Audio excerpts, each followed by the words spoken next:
वो मेरा असली पिता नहीं था, लेकिन मुझे जिंदा रखने के लिए पूरे देश ने कानून बदल दिया। इसे 21वीं सदी का सबसे निस्वार्थ और महान प्रेम कहा जाता है। बहुत पहले मैं सिर्फ एक सफेद सारस थी जो उड़ भी नहीं सकती थी। 1993 में मुझे एक शिकारी ने गोली मार दी। मैं वहीं खड़ी रही और सोचा कि यही मेरी जिंदगी का अंत है। तभी वो आदमी मुझे मिला जिसे मैं अपना पिता कहती हूँ। वो मुझे घर ले गया और बड़े धैर्य से मेरे जख्मों को साफ करता रहा। उसकी देखभाल में मैं धीरे धीरे ठीक होने लगी, लेकिन उसने जान लिया कि मेरे पंख हमेशा के लिए टूट चुके हैं और मैं कभी उड़ नहीं पाऊंगी। फिर भी उसने मुझसे कभी मुंह नहीं मोड़ा। वो रोज मेरे जकड़े हुए पैरों को हिलाता ताकि मैं ठीक रहूं। हर सुबह नदी से मछली पकड़ कर लाता, बस इसलिए कि मैं एक असली सफेद सारस की तरह जिंदा रह सकूं। उसे लगा कि गोदाम में रहना मुझे अच्छा नहीं लगता, इसलिए उसने छत पर मेरे लिए घोंसला बनाया और वहां पहुंचने के लिए लकड़ी का पुल भी बना दिया। उसी पल मुझे पहली बार लगा कि मैं किसी पर बोझ नहीं हूँ। मैं धीरे धीरे उस पर निर्भर होने लगी। वो जहाँ जाता मैं उसके साथ रहती। उसकी कार की आगे वाली सीट मेरी अपनी जगह बन गई। इस तरह हम दोनों 8 साल तक एक दूसरे का सहारा बने रहे।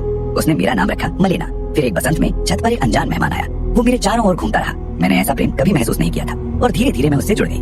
मेरे पिता सब समझ गए और मन ही मन मुस्कुराए। उसने उस नर सारस का नाम जैक रखा और कहा कि टूटे पंख भी अच्छे दामाद बन सकते हैं। जैक ने हमारे लिए घोंसला बनाया जिसे पिता ने हमारी शादी का कमरा कहा।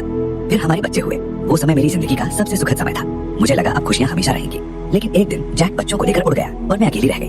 मेरे पिता को बहुत गुस्सा आया, लेकिन उससे ज्यादा दुख हुआ। वो मुझे जबरदस्ती खिलाता टहलाने ले जाता ताकि मैं टूट ना जाऊं। अगले बसंत में जैक फिर लौटा। तब हमें पता चला कि हर साल उसे अफ्रीका जाना पड़ता है। ये उसका स्वभाव था, लेकिन वो हर बार मेरे पास लौटा था। हर जुदाई के बाद हमारा रिश्ता और मजबूत होता गया। 20 साल तक जैक हर साल 14,000 किलोमीटर उड़कर सिर्फ मुझसे मिलने आता रहा। 2017 में जैक वापस नहीं लौटा। उसके रास्ते में लेबनान नाम की एक खतरनाक जगह थी जहाँ अनगिनत प्रवासी पक्षी मारे जाते हैं। मेरे पिता ने जैक की पंख से कलम बनाकर राष्ट्रपति को पत्र लिखा। उस एक पत्र ने दुनिया बदल दी और प्रवासी पक्षियों की रक्षा के लिए कानून बनने लगे। कई दिनों बाद जैक वापस लौटा। वो खून से लथपथ था, लेकिन खड़ा था। किसी को नहीं पता उसने क्या सहा। बस इतना पता है कि प्रेम उसे घर ले आया। मैं 2021 में इस दुनिया से चली गई, लेकिन आज भी हर बसंत जैक मेरी कब्र के पास आता है, चुपचाप खड़ा रहता है और फिर उड़ जाता है।